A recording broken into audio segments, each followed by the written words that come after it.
Hello good morning, जोहार, मैं संजय और आप देख रहे हैं न्यूज झारखंड। समय हो चला है झारखंड की खबरों को जानने का, उनसे अपडेट होने का। तो चलिए जानते हैं आज की 25 मुख्य बड़ी खबरों को। उससे पहले अगर आप न्यूज झारखंड चैनल पर नए हैं तो प्लीज चैनल को सब्सक्राइब करके बेल आइकन प्रेस कर दीजिए, जिससे आप तक झारखंड की हर एक छोटी बड़ी खबर का अपडेट आप तक पहुंचता रहे। तो चलिए शुरुआत करते हैं आज की पहली और महत्वपूर्ण बड़ी खबर से। होमगार्ड की नौकरी का इंतजार खत्म, देवघर में भर्ती का बिगुल बजा। 15 जुलाई से शुरू होंगे आवेदन। देवघर में होमगार्ड की नौकरी का सपना देख रहे युवाओं के लिए बड़ी खुशखबरी है। जिला प्रशासन ने होमगार्ड बहाली प्रक्रिया को औपचारिक मंजूरी दे दी है। उपायुक्त सौरभ कुमार भुवानिया की अध्यक्षता में हुई जिला स्तरीय समीक्षा बैठक में भर्ती से जुड़े सभी पहलुओं की समीक्षा की गई। प्रशासन के अनुसार 15 जुलाई से आवेदन प्रक्रिया शुरू होगी। अधिकारियों को आवेदन लेने, स्क्रूटनी, दस्तावेजों के भौतिक सत्यापन और भर्ती के प्रत्येक चरण की समयबद्ध तैयारी सुनिश्चित करने के निर्देश दिए गए हैं। प्रशासन ने साफ किया है कि भर्ती प्रक्रिया में किसी भी तरह की अनियमितता या लापरवाही बर्दाश्त नहीं की जाएगी। राजकीय श्रावणी मेला 2026 के सफल समापन के बाद शारीरिक दक्षता परीक्षा, लिखित परीक्षा और नियुक्ति की आगे की प्रक्रिया शुरू होगी। जिला प्रशासन का कहना है कि पूरी बहाली पारदर्शी और निष्पक्ष तरीके से कराई जाएगी, ताकि केवल योग्य और पात्र अभ्यर्थियों का चयन हो सके। ऐसे में सरकारी नौकरी की तैयारी कर रहे युवाओं के लिए यह सुनहरा अवसर है। अगर आप भी होमगार्ड की वर्दी पहनने का सपना देख रहे हैं तो अभी से अपनी तैयारी तेज कर दें।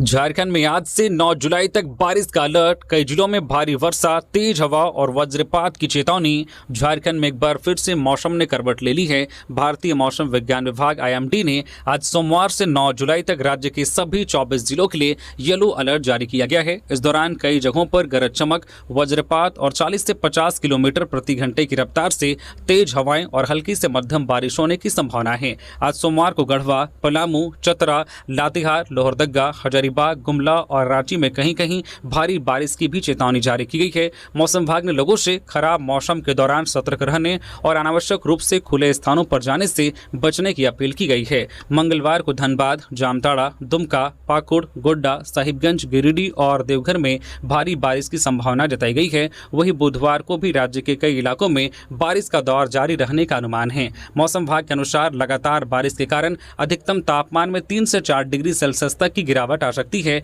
यह बारिश धान की रोपाई और खेती के लिए लाभदायक मानी जा रही है, लेकिन तेज बारिश, वज्रपात और तेज हवाओं को देखते हुए लोगों को पूरी सतर्कता बरतने की सलाह दी गई है। भीषण सड़क हादसे में नेपाल से लौट रहे देवघर के दंपत्ति समेत 3 की मौत।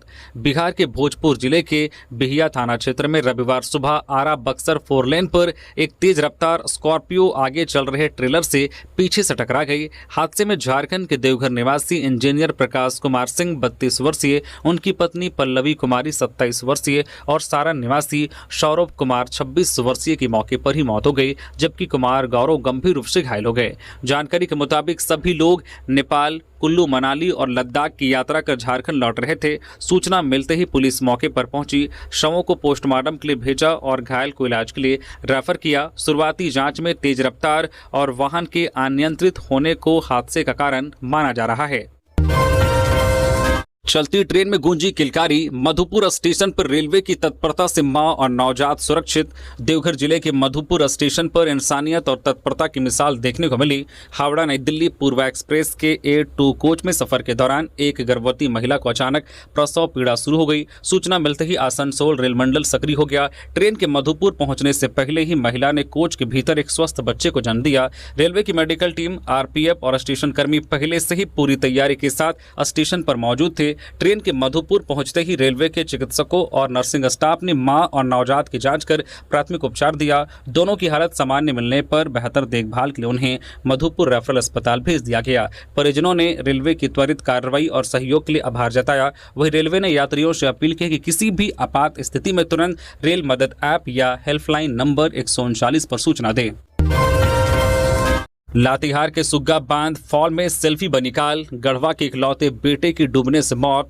लातेहार जिले के प्रसिद्ध पर्यटन स्थल सुग्गा बांध फॉल में सेल्फी लेने के दौरान गढ़वा निवासी युवक आयुष तिवारी का पैर फिसल गया और वह गहरे पानी में गिर गए। रविवार दोपहर करीब 3 बजे आयुष अपने 3 दोस्तों के साथ सुग्गा बांध घूमने पहुंचे थे। बताया गया कि वह सेल्फी लेने के लिए एक पत्थर पर जा रहे थे, तभी संतुलन बिगड़ने से हादसा हो गया। आयुष को पानी में गिरता देख उनका एक दोस्त उन्हें बचाने के लिए कूद गया, लेकिन मौके नाके पर तैनात वन विभाग की टीम ने उसे सुरक्षित बाहर निकाल लिया। सूचना मिलते ही बारेसाण थाना प्रभारी शशि कुमार और वन विभाग के फॉरेस्टर साकेत पांडे टीम के साथ घटनास्थल पर पहुंचे। काफी मशक्कत के बाद गहरे पानी में पत्थर में फंसे आयुष के शव को बाहर निकाला गया। बताया जाता है कि आयुष अपने माता पिता के इकलौते बेटे थे, जिससे परिवार पर दुखों का पहाड़ टूट पड़ा है।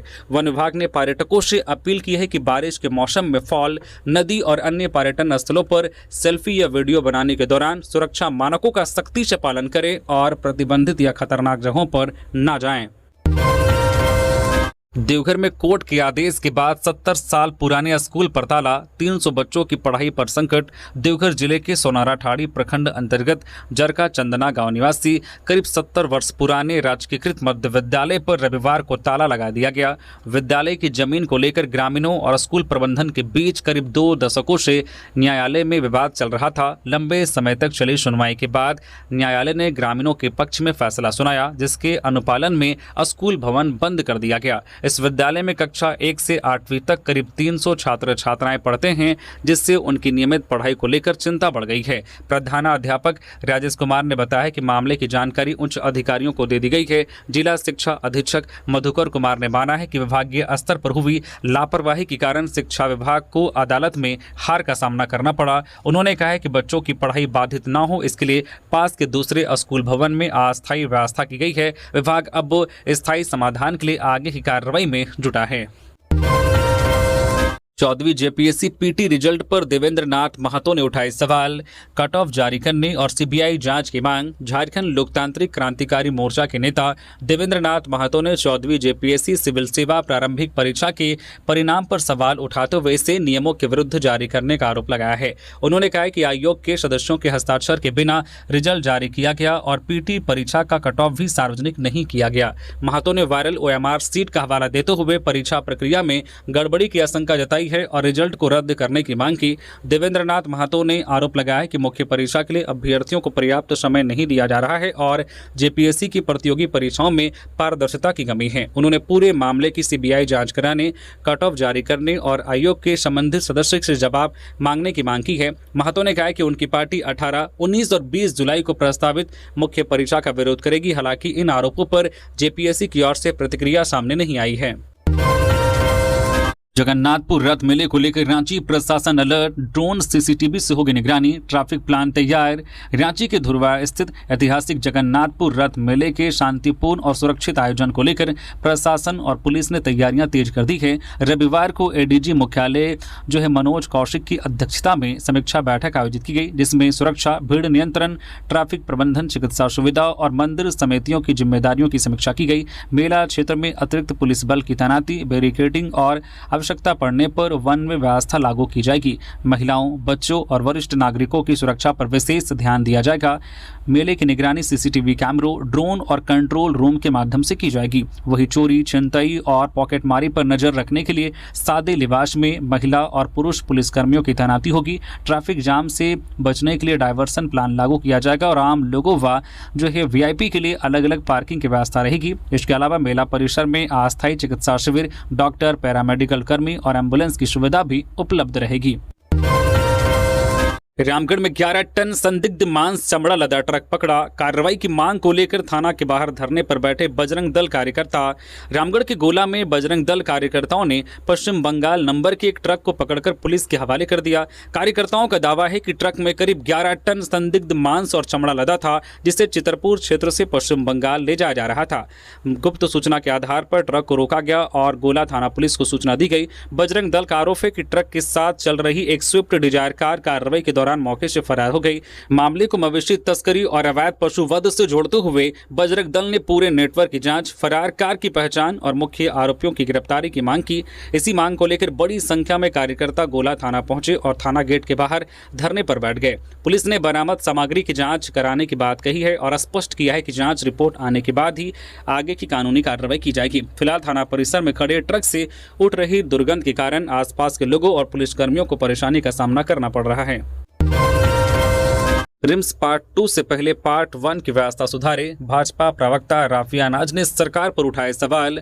भाजपा की प्रदेश प्रवक्ता राफिया नाज ने कहा है कि रिम्स पार्ट 2 की योजना शुरू करने से पहले राज्य के सबसे बड़े सरकारी अस्पताल रिम्स की मौजूदा स्वास्थ्य व्यवस्था को दुरुस्त किया जाना चाहिए। उनका कहना है कि डॉक्टरों, नर्सों, दवाइयों और जरूरी उपकरणों की कमी जैसी समस्याओं का समाधान किए बिना नए प्रोजेक्ट की घोषणा उचित नहीं है। उन्होंने कैग की 2025 की रिपोर्ट का हवाला देते हुए दावा किया है कि राज्य में हजारों चिकित्सा, नर्सिंग और पैरामेडिकल पद लंबे समय से रिक्त हैं।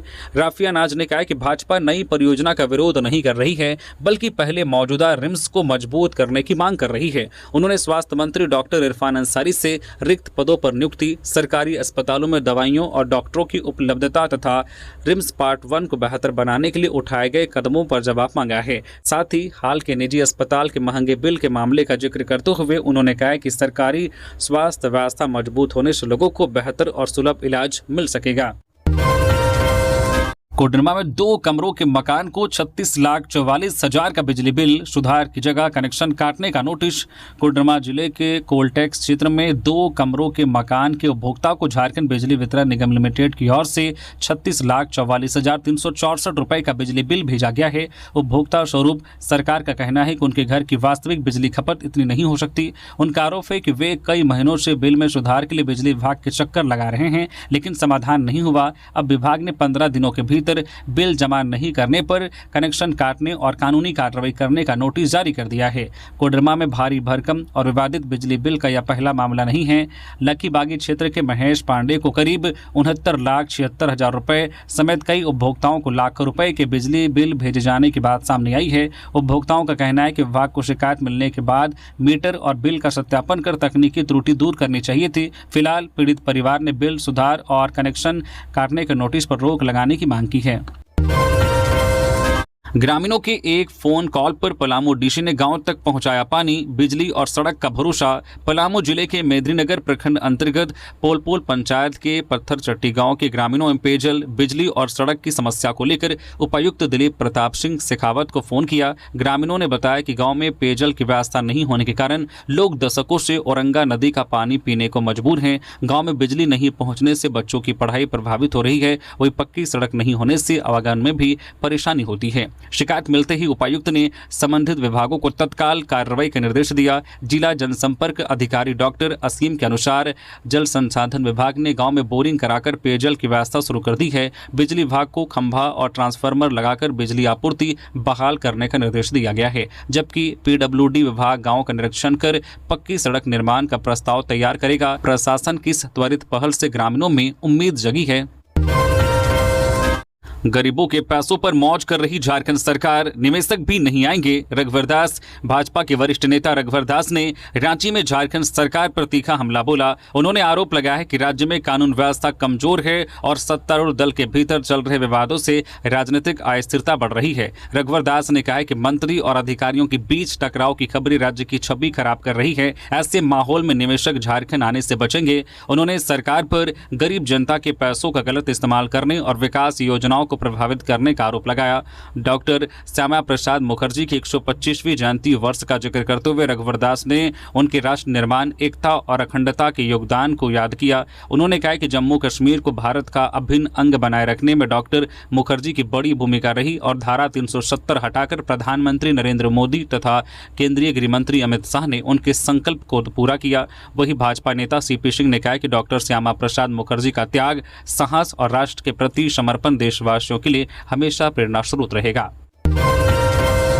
झारखंड सरकार ने टेक्सटाइल और निवेश प्रोत्साहन नीति 2026 का ड्राफ्ट किया जारी, सुझाव आमंत्रित। झारखंड सरकार ने राज्य में औद्योगिक विकास और निवेश को बढ़ावा देने के लिए झारखंड टेक्सटाइल, परिधान एवं फुटवेयर नीति 2026 और झारखंड औद्योगिक निवेश प्रोत्साहन नीति 2026 का ड्राफ्ट जारी कर दिया है। उद्योग निदेशालय ने दोनों नीतियों के प्रारूप झारखंड सिंगल विंडो पोर्टल पर सार्वजनिक किए हैं। सरकार ने उद्योग जगत, विशेषज्ञों और आम लोगों से सुझाव मांगे हैं ताकि व्यापक विचार विचार विमर्श के बाद नीतियों को अंतिम रूप दिया जा सके। सरकार का लक्ष्य घरेलू और वैश्विक निवेश आकर्षित कर राज्य में नए उद्योग, रोजगार और आर्थिक अवसर बढ़ाना है। इन नीतियों को लेकर 8 और 9 जुलाई 2026 को नई दिल्ली में राष्ट्रीय स्तर पर हितधारक परामर्श कार्यक्रम आयोजित किए जाएंगे। 9 जुलाई के विशेष फीडबैक सत्र की अध्यक्षता मुख्यमंत्री हेमंत सोरेन करेंगे, जिसमें उद्योगपति, टेक्सटाइल क्षेत्र के प्रतिनिधि, विशेषज्ञ और अर्थशास्त्री शामिल होंगे। कार्यक्रम के दौरान कई MOU पर हस्ताक्षर होने की भी संभावना है। सरकार का कहना है कि सुझावों को शामिल कर नीतियों को और अधिक प्रभावी बनाया जाएगा, जिससे झारखंड औद्योगिक रूप से मजबूत और आर्थिक रूप से आत्मनिर्भर बन सके। रांची में पहली बार डूरंड कप का रोमांच। 26 जुलाई से बिरसा मुंडा स्टेडियम में होंगे मुकाबले। फुटबॉल प्रेमियों के लिए बड़ी खुशखबरी है। एशिया के सबसे पुराने फुटबॉल टूर्नामेंट 135वें डूरंड कप का शेड्यूल जारी हो गया है। टूर्नामेंट 25 जुलाई से 23 अगस्त तक कोलकाता, रांची, इम्फाल, शिलांग और गुवाहाटी में खेला जाएगा। पहली बार रांची को इस प्रतिष्ठित टूर्नामेंट की मेजबानी का मौका मिला है। बिरसा मुंडा फुटबॉल स्टेडियम में 26 जुलाई से ग्रुप सी के मुकाबले शुरू होंगे, जिसमें Jamshedpur FC, sporting club Delhi, भारतीय वायुसेना फुटबॉल टीम और श्रीलंका की डिफेंडर्स FC हिस्सा लेंगी। रांची में पहला मुकाबला जमशेदपुर FC और डिफेंडर्स FC के बीच खेला जाएगा। रांची में 13 अगस्त को जमशेदपुर FC और भारतीय वायुसेना फुटबॉल टीम के बीच ग्रुप चरण का अंतिम मैच खेला जाएगा, जबकि 16 अगस्त को एक क्वार्टर फाइनल मुकाबला भी इसी मैदान पर होगा। आयोजन को लेकर जिला प्रशासन ने तैयारियां तेज कर दी है। सुरक्षा, ट्रैफिक, पार्किंग, पेयजल, स्वच्छता, चिकित्सा सुविधा और CCTV निगरानी समेत सभी व्यवस्थाओं को समय पर पूरा करने के निर्देश दिए गए हैं, ताकि खिलाड़ियों और दर्शकों को किसी तरह की परेशानी न हो। झारखंड बनेगा इको टूरिज्म हब। प्रकृति संरक्षण के साथ युवाओं को मिलेंगे रोजगार के नए अवसर। झारखंड में इको टूरिज्म को बढ़ावा देने की दिशा में राज्य सरकार ने तैयारियां तेज कर दी है। वन एवं पर्यावरण विभाग प्राकृतिक स्थलों को पर्यटन हब के रूप में विकसित करने की योजना पर काम कर रहा है। इसकी शुरुआत रांची के जोन्हा जलप्रपात से की जा रही है, जहाँ मुख्यमंत्री हेमंत सोरेन के हालिया दौरे के बाद पर्यटन सुविधाओं का विस्तार और प्राकृतिक सौंदर्य को राष्ट्रीय स्तर पर पहचान दिलाने की दिशा में पहल शुरू हुई है। सरकार का उद्देश्य पर्यावरण संरक्षण के साथ पर्यटन को भी बढ़ावा देना है। दुमका के मयूराक्षी नदी तट और पूर्वी सिंहभूम के दलमा क्षेत्र के बाद अब लातेहार के लोध जलप्रपात और चतरा के तमासिन जलप्रपात को भी इको टूरिज्म सर्किट से जोड़ने की योजना है। अधिकारियों को विकास कार्यों के दौरान प्रकृति और जैव विविधता की सुरक्षा को सर्वोच्च प्राथमिकता देने के निर्देश दिए गए हैं। साथ ही स्थानीय वन प्रबंधन समितियों और ग्रामीणों की भागीदारी सुनिश्चित कर पर्यटन के जरिए गाँवों तक रोजगार और स्वरोजगार के नए अवसर पहुंचाने की भी तैयारी की जा रही है। झारखंड में इंजीनियरिंग एडमिशन की मेधा सूची जारी। अपूर्व नंदन बने स्टेट टॉपर। आज से काउंसलिंग शुरू। झारखंड संयुक्त प्रवेश प्रतियोगिता परीक्षा परिषद JCE-CEB ने राज्य के सरकारी, गैर सरकारी और PPP मोड पर संचालित इंजीनियरिंग कॉलेजों में BE और BTech नामांकन के लिए राज्य मेधा सूची जारी कर दी गई है। इस सूची में JEE मेंस उत्तीर्ण कर ऑनलाइन आवेदन करने वाले 5802 अभ्यर्थियों को शामिल किया गया है। 98.56 NTA स्कोर के साथ अपूर्व नंदन ने राज्य में पहला स्थान हासिल किया है। उनके बाद अमन कुमार सिंह, नयन दत्ता, सृष्टि प्रिया और प्रियांशु कुमार का स्थान रहा है। इंजीनियरिंग नामांकन की पहली काउंसलिंग आज सोमवार से शुरू हो रही है। अभ्यर्थी 9 जुलाई तक अपनी पसंद के कॉलेज और ब्रांच के विकल्प भर सकेंगे, जबकि 10 जुलाई तक उनमें संशोधन का अवसर मिलेगा। 12 से 17 जुलाई के बीच सीटों का आवंटन किया जाएगा और दस्तावेजों की जाँच के बाद 13 से 17 जुलाई तक संबंधित संस्थानों में नामांकन होगा। पहली काउंसलिंग के बाद बची सीटों के लिए आगे की काउंसलिंग आयोजित की जाएगी। झारखंड के युवक खाई में गिरा। नैनीताल में पुलिस फायर ब्रिगेड ने किया रेस्क्यू। उत्तराखंड के नैनीताल में मल्लीताल कोतवाली पुलिस और फायर ब्रिगेड की संयुक्त टीम ने रविवार शाम झारखंड के एक युवक को गहरी खाई से सुरक्षित बाहर निकाला। पुलिस कंट्रोल रूम को सूचना मिली थी कि DSB परिसर के पास एक व्यक्ति खाई में गिर गया है। सूचना मिलते ही मल्लीताल कोतवाली प्रभारी दिनेश चंद्र जोशी के नेतृत्व में पुलिस और फायर सर्विस की टीम रेस्क्यू उपकरणों के साथ मौके पर पहुंची और रस्सी के सहारे खाई में उतर उतरकर युवक को बाहर निकाला। रेस्क्यू किए गए युवक की पहचान गुमला जिले के गुरदरी थाना क्षेत्र अंतर्गत डुम्बर पाट निवासी करीब 35 वर्षीय हेरमन ठीठियों के रूप में हुई है। जांच में सामने आया है कि युवक नशे की हालत में था और संतुलन बिगड़ने से खाई में गिर गया। वह पिछले कुछ वर्षों से नैनीताल के तल्लीताल क्षेत्र स्थित एक चर्च में काम कर रहा था। खाई से निकालने के बाद उसे अस्पताल ले जाया गया, जहां प्राथमिक उपचार के बाद डॉक्टरों ने उसे खतरे से बाहर बताया। बाद में पुलिस ने युवक को उसके परिजनों को सुपुर्द कर दिया। गोड्डा में राजद का 30वां स्थापना दिवस। मंत्री संजय प्रसाद यादव बोले, सिद्धांतों से समझौता नहीं करते सच्चे कार्यकर्ता। गोड्डा स्थित राजद कार्यालय में राष्ट्रीय जनता दल का 30वां स्थापना दिवस धूमधाम से मनाया गया। कार्यक्रम में गोड्डा विधायक और झारखंड के श्रम एवं उद्योग मंत्री संजय प्रसाद यादव मुख्य अतिथि के रूप में शामिल हुए। उन्होंने कार्यकर्ताओं के साथ केक काटकर पार्टी का स्थापना दिवस मनाया और पार्टी के राष्ट्रीय अध्यक्ष लालू प्रसाद यादव के बताए मार्ग पर चलने का संकल्प लिया। मंत्री ने कहा कि राजद के सच्चे सिपाही कभी भी बिकाऊ नहीं होते, बल्कि पार्टी की नीति, विचारधारा और सिद्धांतों के साथ मजबूती के साथ खड़े रहते हैं। संजय प्रसाद यादव ने कहा कि कार्यकर्ताओं के सहयोग से उन्हें 10 साल बाद विधायक और मंत्री बनने का अवसर मिला है। उन्होंने आरोप लगाया कि उन्हें झुकाने के लिए कई मुकदमे किए गए, लेकिन उन्होंने कभी अपने सिद्धांतों से समझौता नहीं किया। इस दौरान उन्होंने झारखंड में चल रहे SIR को लेकर कार्यकर्ताओं को सतर्क रहने की सलाह दी है और कहा कि सभी कार्यकर्ता मतदाता सूची पर नजर रखें ताकि किसी भी मतदाता का नाम गलत तरीके से ना कटे। सरायकेला खारसमा में बार रेस्टोरेंट पर सख्ती। आदित्यपुर और गम्हरिया में नाबालिगों की एंट्री पर बैन। सरायकेला खारसमा जिले के आदित्यपुर और गम्हरिया क्षेत्र में बार व रेस्टोरेंट में 21 वर्ष से कम उम्र के लोगों की एंट्री पर रोक लगा दी गई है। बिष्टुपुर में हुए हिमांशु हत्याकांड के बाद कानून व्यवस्था को लेकर प्रशासन अलर्ट है। शनिवार को अनुमंडल पदाधिकारी के निर्देश पर उत्पाद अधीक्षक क्षितिज विजय मिंज के नेतृत्व में टीम ने कई बार और रेस्टोरेंट का औचक निरीक्षण किया। इस दौरान लाइसेंस, CCTV कैमरे, सुरक्षा व्यवस्था और जरूरी दस्तावेजों की जांच की गई। प्रशासन ने बार संचालकों को स्पष्ट निर्देश दिया है कि नाबालिगों को किसी भी स्थिति में प्रवेश या शराब ना दी जाए। DJ, लाइट म्यूजिक और सांस्कृतिक कार्यक्रम के लिए पहले सक्षम प्राधिकारी से लिखित अनुमति लेना जरूरी है। सभी प्रतिष्ठानों में उच्च गुणवत्ता वाले IP आधारित CCTV कैमरे लगाकर फुटेज सुरक्षित रखने, ग्राहकों की पहचान जांचने और कोटपा कानून का पालन करने का निर्देश दिया गया है। नियमों का उल्लंघन करने वाले बार संचालकों पर कड़ी कानूनी कार्रवाई की चेतावनी दी गई है। गिरिडीह में जमीन विवाद को लेकर दो पक्ष आमने सामने। तीर धनुष के साथ पहुंचे ग्रामीण, पुलिस ने संभाली स्थिति। गिरिडीह के तीसरी थाना क्षेत्र के भूराई गांव में रविवार को करीब 2 एकड़ 24 डिसमिल जमीन को लेकर दो पक्ष आमने सामने आ गए। यह विवाद पिछले 3 वर्षों से चला आ रहा है। यह मामला फिलहाल अनुमंडल न्यायालय में विचाराधीन है। रविवार को इनूश मियां पक्ष द्वारा विवादित जमीन पर ट्रेंच काटने और ईंट गिराने की सूचना मिलने पर मंजलू मांझी पक्ष के दर्जनों महिला, पुरुष और बच्चे पारंपरिक तीर धनुष व मांदर के साथ मौके पर पहुंच गए। दोनों पक्षों के बीच कहासुनी और हल्की झड़प हुई, जिससे इलाके में तनाव का माहौल बन गया। सूचना मिलते ही तीसरी थाना पुलिस मौके पर पहुंची और दोनों पक्षों को समझाकर स्थिति को नियंत्रण में लिया, जिससे बड़ा हादसा टल गया। पुलिस ने स्पष्ट निर्देश दिया है कि न्यायालय के फैसले तक यथास्थिति बनाए रखी जाए और विवादित जमीन पर कोई निर्माण या अन्य गतिविधि नहीं की जाए। दोनों पक्षों ने जमीन पर अपना अपना दावा जताते हुए न्यायालय के निर्णय का इंतजार करने की बात कही है, जबकि पुलिस पूरे मामले पर नजर बनाए हुए हैं। गिरिडीह में तेज रफ्तार 407 ने ऑल्टो को मारी टक्कर। अस्पताल से लौट रही प्रसूता समेत परिवार बाल बाल बचा।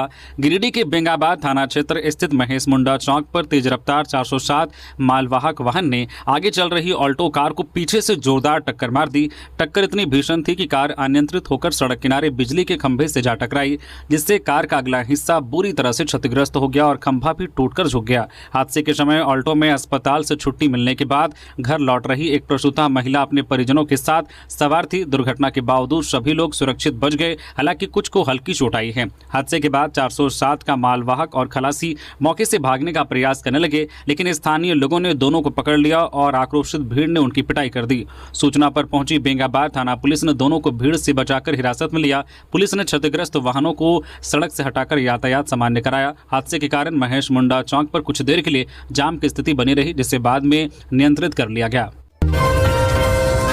धनबाद के आलोक वर्मा 5 दिन से लापता, चतरा में लावारिस मिली कार, परिवार ने सीएम और डीजीपी से लगाए गुहार।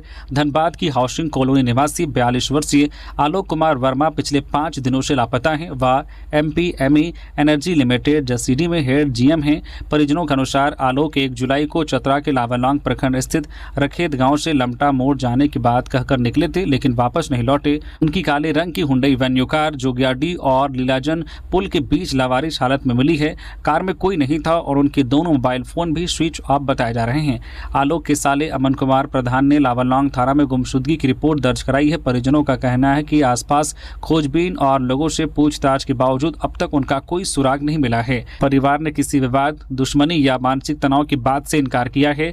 पत्नी श्वेता और अन्य परिजनों ने मुख्यमंत्री हेमंत सोरेन तथा डीजीपी से मामले में त्वरित कार्रवाई कर आलोक कुमार वर्मा को खोजने की गुहार लगाई है। दिल्ली में भाजपा के राष्ट्रीय अध्यक्ष नितिन नवीन से मिले बाबूलाल मरांडी। झारखंड विधानसभा में नेता प्रतिपक्ष बाबूलाल मरांडी ने नई दिल्ली में नितिन नवीन से शिष्टाचार मुलाकात की है। इस दौरान दोनों नेताओं के बीच संगठनात्मक गतिविधियों के साथ साथ विभिन्न सामाजिक और राजनीतिक मुद्दों पर विस्तार से चर्चा हुई। बाबूलाल मरांडी ने बताया कि बैठक सकारात्मक और सार्थक रही तथा संगठन को मजबूत बनाने समेत कई महत्वपूर्ण विषयों पर विचार विमर्श किया गया। गिरिडीह में कथित अवैध खनन का विरोध पड़ा भारी, परिवार पर हमले और महिलाओं से दुर्व्यवहार का आरोप। गिरिडीह जिले के जमुआ प्रखंड की बदडीहा 2 पंचायत में कथित अवैध खनन का विरोध करने वाले दिव्यांग देवनंदन राय के परिवार पर हमला करने का मामला सामने आया है। देवनंदन राय ने आरोप लगाया कि 3 जुलाई की रात करीब 10 बजे 5 हथियारबंद लोग उनके घर में घुस आए और उनके साथ साथ अभिमन्यु राय सहित परिवार के अन्य सदस्यों की पिटाई की। शिकायत में महिलाओं के साथ बाल पकड़कर घसीटने और दुर्व्यवहार करने का भी आरोप लगाया गया है। साथ ही शिकायत वापस नहीं लेने पर जान से मारने की धमकी देने की बात भी कही गई है। देवनंदन राय का कहना है कि गैर मजरूआ सरकारी जमीन पर कथित अवैध खनन की शिकायत करने के कारण उनके परिवार को निशाना बनाया जा रहा है। उन्होंने पहले भी उपायुक्त, जिला खनन पदाधिकारी और खोरी महुआ अनुमंडल पदाधिकारी को आवेदन दिया था। पीड़ित परिवार ने पुलिस से सुरक्षा, नामजद आरोपियों के खिलाफ प्राथमिकी दर्ज करने और पूरे मामले की निष्पक्ष जांच की मांग की है। फिलहाल इस मामले में पुलिस या दूसरे पक्ष की ओर से कोई आधिकारिक प्रतिक्रिया सामने नहीं आई है। बंदगांव के जर्जर स्कूल भवन में पढ़ रहे हैं 45 बच्चे, ग्रामीणों ने मरम्मत नहीं होने पर आंदोलन की दी चेतावनी। पश्चिमी सिंहभूम जिले के बंदगांव प्रखंड की सावनिया पंचायत स्थित नव प्राथमिक विद्यालय लागुरा का भवन जर्जर हो चुका है। दीवारों और छत में कई जगह दरारें हैं, फिर भी करीब 45 बच्चे यहां पढ़ने को मजबूर हैं। विद्यालय में सिर्फ एक पारा शिक्षक कार्यरत है, जिससे पढ़ाई प्रभावित हो रही है। पेयजल, शौचालय, 4 दीवारी और सुरक्षित रसोई घर जैसी बुनियादी सुविधाओं का भी अभाव है। जल मीनार 4 साल पहले खराब है। बच्चों को भोजन के बाद हाथ धोने के लिए करीब आधा किलोमीटर दूर लगोरा नदी तक जाना पड़ता है। ग्रामीणों ने बैठक कर शिक्षा विभाग और प्रशासन से भवन की तत्काल जांच, मरम्मत या नए भवन निर्माण की मांग की है। उनका कहना है कि समय रहते कदम नहीं उठाया गया तो कभी भी हादसा हो सकता है। ग्रामीणों ने पर्याप्त शिक्षकों की नियुक्ति और सभी जरूरी सुविधाएं उपलब्ध कराने की भी मांग की है। उन्होंने चेतावनी दी है कि यदि जल्द कार्रवाई नहीं हुई तो आंदोलन किया जाएगा। इधर प्रखंड शिक्षा प्रसार पदाधिकारी काली प्रसाद गुप्ता ने कहा है कि मामले की जानकारी वरीय अधिकारियों को दे दी गई है और फिलहाल बच्चों की पढ़ाई वैकल्पिक स्थान पर कराई जा रही है। मुख्यमंत्री हेमंत सोरेन के मामा गुरुचरण किस्कू अस्वस्थ, हालचाल जानने पहुंचे वरिष्ठ कांग्रेसी नेता। मुख्यमंत्री हेमंत सोरेन के मामा गुरुचरण किस्कू पिछले करीब 15 दिनों से अस्वस्थ हैं। रविवार को उनके स्वास्थ्य का हाल जानने वरिष्ठ कांग्रेसी नेता एवं पीडीएस संघ के प्रदेश सचिव शाह, जिला अध्यक्ष फूलकांत झा चांडिल स्थित उनके आवास पहुंचे। इस दौरान उन्होंने गुरुचरण किस्कू के शीघ्र स्वास्थ्य लाभ की कामना की और परिवार के अन्य सदस्यों से भी मुलाकात कर उनका हालचाल जाना। गुरुचरण किस्कू के स्वास्थ्य को लेकर क्षेत्र के लोगों और शुभचिंतकों में भी चिंता बनी हुई है। फूलचंद झा ने बताया कि उनके परिवार और गुरुचरण किस्कू के परिवार के बीच करीब 40 वर्षों से आत्मीय और पारिवारिक संबंध रहे हैं। उन्होंने कहा कि इसी पुराने रिश्ते और स्नेह के कारण वे व्यक्तिगत रूप से उनका हालचाल जानने चांडिल पहुंचे। उन्होंने विश्वास जताया है कि गुरुचरण किस्कू जल्द स्वस्थ होकर सामान्य जीवन में लौटेंगे। आउटसोर्सिंग निविदाओं में गड़बड़ी का आरोप, कॉन्ट्रैक्टर्स एसोसिएशन ने मांगी उच्च स्तरीय जांच। झारखंड कॉन्ट्रैक्टर्स एसोसिएशन ने राज्य की मेन पावर आउटसोर्सिंग व्यवस्था में कथित अनियमितता और भ्रष्टाचार का आरोप लगाते हुए निष्पक्ष जांच की मांग की है। रांची में आयोजित प्रेस कॉन्फ्रेंस में एसोसिएशन के अध्यक्ष प्रमोद कुमार ने कहा कि स्थानीय और छोटे संवेदकों को निविदा प्रक्रिया में लगातार नजरअंदाज किया जा रहा है। उन्होंने आरोप लगाया कि कई सरकारी विभागों में पारदर्शिता नहीं बरती जा रही है। कुछ चुनिंदा एजेंसियों को लाभ पहुंचाने के नियमों तथा जीईएम पोर्टल की अनदेखी की जा रही है। एसोसिएशन ने स्वास्थ्य, खाद्य एवं आपूर्ति, शिक्षा और ग्रामीण विकास विभाग की निविदाओं की उच्च स्तरीय जांच कराने की मांग की है। आरोप है कि स्वास्थ्य विभाग में डिबार एजेंसियों को भी काम दिया जा रहा है, जबकि अन्य विभागों में कथित तौर पर चहेती एजेंसियों के अनुरूप शर्तें जोड़ी जाती हैं। ग्रामीण विकास विभाग में कर्मियों के मानदेय भुगतान में देरी का मुद्दा भी उठाया गया। प्रमोद कुमार ने मुख्यमंत्री से हस्तक्षेप और दोषियों पर कार्रवाई की मांग करते हुए कहा कि जल्द कदम नहीं उठाया गया तो एसोसिएशन चरणबद्ध आंदोलन करेगा। रांची में धूमधाम से मना राजद का 30वां स्थापना दिवस। लालू प्रसाद की सामाजिक न्याय की विचारधारा पर चलने का संकल्प। रांची में झारखंड प्रदेश राष्ट्रीय जनता दल कार्यशाला और कोकर स्थित इंद्रप्रस्थ बैंक्वेट हॉल में राजद का 30वां स्थापना दिवस उत्साह के साथ मनाया गया। प्रदेश अध्यक्ष संजय कुमार सिंह यादव की अनुपस्थिति में प्रदेश कार्यालय के कार्यक्रम की अध्यक्षता रांची जिलाध्यक्ष धर्मेंद्र महतो ने की। कार्यक्रम में पार्टी पदाधिकारी, वरिष्ठ नेता और बड़ी संख्या में कार्यकर्ता शामिल हुए। नेताओं ने राजद की 30 वर्षों की यात्रा, सामाजिक न्याय, धर्मनिरपेक्षता, संविधान की रक्षा और गरीब, किसान, मजदूर, युवा, महिला तथा वंचित वर्गों के अधिकारों के लिए पार्टी के संघर्ष को याद किया। नेताओं ने कहा कि लालू प्रसाद यादव की सामाजिक न्याय की विचारधारा को तेजस्वी यादव आगे बढ़ा रहे हैं। कार्यकर्ताओं ने सामाजिक न्याय, समानता और जनहित के मुद्दों पर लगातार संघर्ष करने का संकल्प लिया। इस दौरान केक काटा गया, एक दूसरे को शुभकामनाएं दी गई और पार्टी के समर्थन में नारे लगाए गए। कार्यक्रमों में प्रतिभोज का भी आयोजन किया गया। एसआईआर अभियान पर झारखंड कांग्रेस की राज्य स्तरीय समीक्षा बैठक। पदाधिकारियों और बीएलए को घर घर पहुंचने के निर्देश। रांची स्थित कांग्रेस भवन में झारखंड प्रदेश कांग्रेस कमेटी ने मतदाता सूची के विशेष गहन पुनरीक्षण यानी एसआईआर अभियान को लेकर राज्य स्तरीय समीक्षा कार्यशाला आयोजित की। बैठक की अध्यक्षता प्रदेश अध्यक्ष केशव महतो कमलेश ने की, जबकि झारखंड प्रभारी के राजू समेत सह प्रभारी और पार्टी के कई विधायक मौजूद रहे। नेताओं ने जिला, विधानसभा और बूथ स्तर के पदाधिकारियों तथा बीएलए 2 को घर घर जाकर मतदाता पुनरीक्षण फॉर्म भरवाने, त्रुटियों का समाधान कराने और किसी भी पात्र मतदाता का नाम सूची से नहीं हटाने देने का निर्देश दिया। कांग्रेस ने पदाधिकारियों से एसआईआर से जुड़े काम का ऑनलाइन प्रतिवेदन देने और हर महीने की 15 तारीख को ग्राम पंचायत स्तर पर समीक्षा बैठक करने को कहा है। पार्टी नेताओं ने कहा कि बीएलए मतदाताओं को प्रक्रिया की जानकारी सरल भाषा में दे और नाम जोड़ने या सुधार से जुड़े मामलों में मदद करे। बैठक में पार्टी ने आगामी चरण के गणना प्रपत्र को प्रत्येक मतदाता से भरवाने पर भी जोर दिया। कांग्रेस का दावा है कि उसने राज्य में 20,000 बीएलए तैयार किए हैं और उनका पूरा डेटा पार्टी के पास उपलब्ध है। पद्म विभूषण तीजन बाई के निधन से बेरमो में शोक। 1980 का ऐतिहासिक कार्यक्रम आज भी यादगार। पद्म विभूषण डॉक्टर तीजन बाई के निधन से बेरमो कोयलांचल में शोक की लहर है। छत्तीसगढ़ की लोक कला पंडवानी को विश्व भर में पहचान दिलाने वाली तीजन बाई ने वर्ष 1980 में सीसीएल B&K एरिया के सांस्कृतिक कार्यक्रम के दौरान बोकारो कोलियरी के संडे बाजार फुटबॉल मैदान में अपनी प्रस्तुति से करीब 25,000 कोयला मजदूरों को मंत्रमुग्ध कर दिया था। उनकी दमदार आवाज़ और महाभारत की जीवंत प्रस्तुति आज भी लोगों की यादों में बसी हुई है। बेरमो प्रवास के दौरान तीजन बाई ने स्थानीय लोगों और छत्तीसगढ़ मूल के मजदूरों से आत्मीय मुलाकात की थी। उनके निधन पर क्षेत्र के सामाजिक और धार्मिक संगठनों ने गहरा शोक जताते हुए इसे कला और संस्कृति जगत की अपूर्णीय क्षति बताया है। लोगों ने कहा कि तीजन बाई अपनी अद्भुत कला और संघर्षपूर्ण जीवन के कारण हमेशा याद की जाएंगी।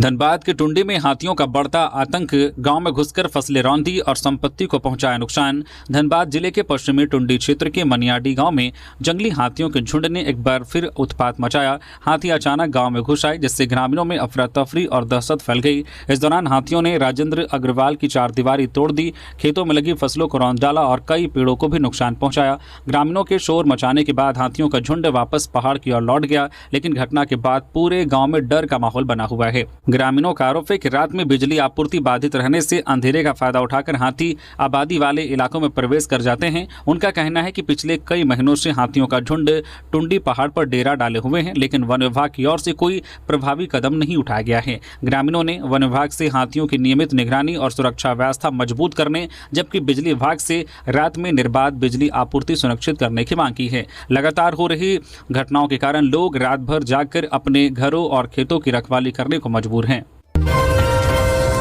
झारखंड सीआईडी का नया एक्शन प्लान लापता लोगों की तलाश से लेकर सुरक्षित पुनर्वास तक तय हुई व्यवस्था। झारखंड में लापता लोगों, खासकर बच्चों की सुरक्षित बरामदगी और मानव तस्करी पर रोक के लिए सीआईडी ने नया एक्शन प्लान तैयार किया है। सुप्रीम कोर्ट के निर्देश के अनुपालन में बनी यह कार्य योजना राज्य के सभी एसएसपी और एसपी को लागू करने के लिए भेजी गई है। नई व्यवस्था के तहत किसी व्यक्ति या बच्चे के लापता होने की सूचना मिलते ही संबंधित थाना तुरंत एफआईआर दर्ज करेगा। अगर शुरुआती जाँच में अपहरण मानव तस्करी की आशंका मिलती है तो मामले को बिना देरी एंटी ह्यूमन ट्रैफिकिंग यूनिट या विशेष जांच इकाई को सौंपा जाएगा। बरामद व्यक्ति या बच्चे को पहचान और संबंधों के सत्यापन के बाद ही परिवार के हवाले किया जाएगा।